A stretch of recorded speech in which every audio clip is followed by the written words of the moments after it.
Hey everyone, Assalamu alaikum. Welcome back to my YouTube channel and welcome back to my another new video.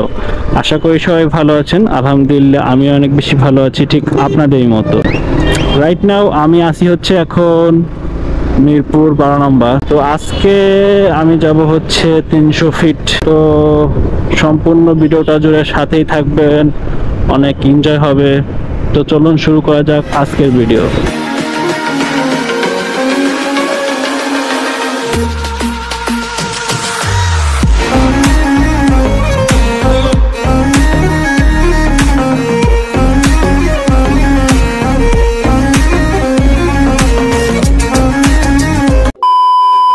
তো guys আজকে হচ্ছে Friday, অনেকদিন পর আবারও 300 fit যাচ্ছি, তাই ভিডিও করতেছি। কারণ 300 ফিট হচ্ছে বাইকারদের একটা আস্থার জায়গা। কারণ বাইকাররা মনে করেন একটু আড্ডা দেওয়ার জন্য হলেও 300 ফিট যায়, ঠিক আছে। একটা খোলামেলা জায়গা, বাইক রাইড করার জন্য একটা বেস্ট জায়গা বলা চলে। ডান দিয়ে ইউটার্ন নিয়ে ওদিকে যাওয়া যায়, জানি না শিওর, দেখি যাওয়া যায় কিনা। ওকে, ওনাদের পিছনে থাকি তাইলে হয়তো যাইতে পারবো। পুলিশ আছে, যাতে ইউটার্ন নেওয়া যাইব। পুলিশ আছে তো।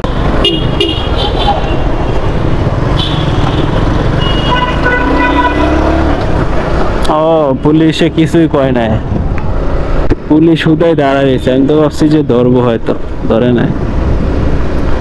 তো 300 ফিট মানেই অনেক ভালো লাগা, তাই সুযোগ পেলেই চলে যাই বাইকটা নিয়ে রাইড করতে। ও আজকে আমার সাথে আছে হচ্ছে উড়াল পাখি।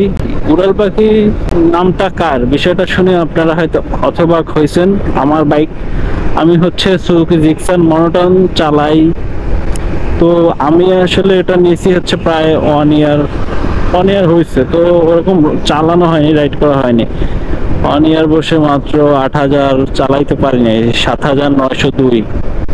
তো এটার নাম দিছি হচ্ছে আমি উড়াল পাখি। কারণটা হলো এই গাড়িটা মনে করেন আমাকে সব জায়গায় উড়ে নিয়ে যায়। বাইক আমাকে মনে করেন ঠিকই নিয়ে যায়, কেউ আমাকে ফেলে রেখে গেল, বাইক আমাকে ঠিকই নিয়ে যায়। তো এটা হচ্ছে আমার আবেগের একটা ব্যাপার। বাইক রাইডটা হচ্ছে তার নেশার মতো।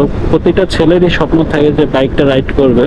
তো সেই জায়গা থেকে আমার অন্যরকম অনুভূতি বা অন্যরকম কিছু, তো এর জন্য এটার নাম দেওয়া হয়েছে উড়াল পাখি। আর আমার জিক্সার মনোটন বাইকে আমি একটা সমস্যা ফেস করি, ওটা আপনাদেরকে আজকে শেয়ার করবো। সেটা হচ্ছে আমার এই যে বাম পাশে ক্লাচটা আমি চাপি, এটা খুব হার্ড। এটা আসলে কি সমাধান আছে সেটা আমি শিওর জানি না। তো এটা আপনারা যদি কেউ জেনে থাকেন আমাকে কমেন্টে জানাবেন। এটা আমি যে বাইকটা রাইড করি খুবই হার্ড, আমার মানে হাত দিয়ে আমি চেপে আনতে আমার অনেক পেইন পেতে হয়। আমি শুনছি যে ক্লাসের ওখানে ক্লাস লিভারটা নাকি চেঞ্জ করতে হয়, ক্লাস রিলেজার আছে ওটা নাকি চেঞ্জ করতে হয়। নতুন অবস্থায় যেটা থাকে ওটা নাকি চেঞ্জ করে একটু বড় মাপের সাইজে ওটা নিতে হয়, তাহলে নাকি ভালো হয়। আমি শিওর না, তো অভিজ্ঞতার পরামর্শ চাচ্ছি কি করলে আমার ক্লাসটা একটু নরম হবে। অভিজ্ঞতার পরামর্শ চাচ্ছি সেখানে। গাড়ি তো পিক আপ দিতেছে কিন্তু গাড়ি টান উঠতেছে না, বুঝলাম না। 2 দিন গাড়ি ঠান্ডায় ছিল, কালকে রাতে অনেক বৃষ্টিতে ভেজা হয়েছে, এই কারণে হয়তো একটু ঠান্ডা হয়ে রয়েছে ইঞ্জিন, যার কারণে টান উঠতেছে না। অবশ্য পিক আপ আবার জোরে কাটাইলে টান উঠবে। তো গাইস চলে আসলাম 300 ফিট হাইওয়েতে। পিছনে একটু জ্যাম ছিল, তাই পিছনের ফুটেজটা নিতে পারিনি, জ্যামে ছিলাম অনেকক্ষণ। তো এসে পড়ছি এই জায়গাটায়। আসলে আসলে অনেক ভালো লাগে, যেটা প্রকাশ করার মতো না। আপনারাই দেখতেছেন এখানে প্রকৃতি কত সুন্দর, পরিপাটি, একদম স্বচ্ছ। ডান দিকে হচ্ছে বসুন্ধরা গ্রুপের হেড অফিস।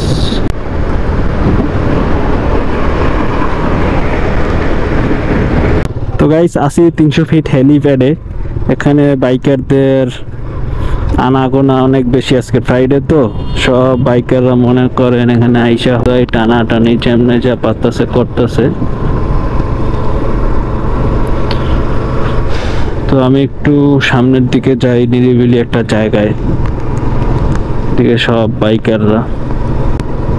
ওয়েদারটা জাস্ট জোস, খুব সুন্দর। ডান দিকে যাই।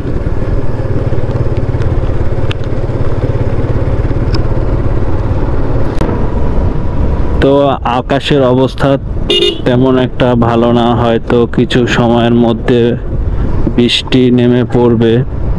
তো গাইস, ভিডিওটা আর লং করব না, আশা করি সম্পূর্ণ ভিডিওটা সবার ভালো লাগছে।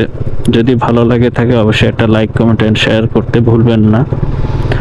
তো আজ এ পর্যন্তই, কথা হচ্ছে নতুন কোনো ভিডিওতে। ততক্ষণ সবাই ভালো থাকেন, সুস্থ থাকেন, আল্লাহ হাফেজ।